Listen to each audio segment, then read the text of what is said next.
பயணம் பயணம் என்பது நம் வாழ்க்கையின் ஒரு அங்கம்.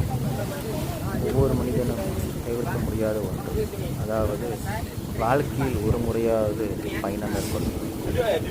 ஏனென்றால் நாம் பயணத்தின் போதுதான் அல்லது ஒரு சுற்றுலா போதுதான் நாம் நமக்காக வாழ்வோம்.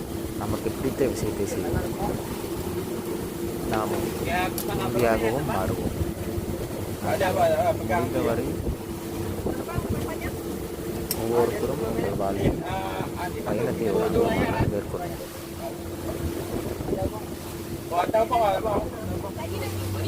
நம் அன்றாட தினசரி வாழ்க்கையில் இருந்து சற்று மாறுபட்டு நாம் பயணம் மேற்கொள்ளும் போது புதிய புதிய விஷயங்களும் புதிய சிந்தனைகளும் அதை வைத்து நாம் வாழ்வு அடுத்த கட்ட வாழ்க்கை கலவரங்களும் ஈடுபட பெரும் உதவியாக இருக்கிறது.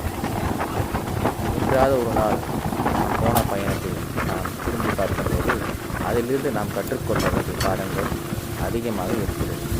இதை நாம் உணர்வுபூர்வமாக அல்லது ஆதாரபூர்வமாக நாம் உணர வேண்டும்.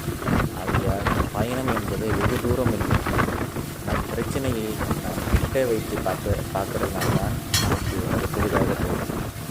அதே நாம் தூரமாக பார்த்தால் இவ்வளவு பெரிய பிரச்சனையும் நமக்கு ஒரு சிறு துளியாக தெரியும்.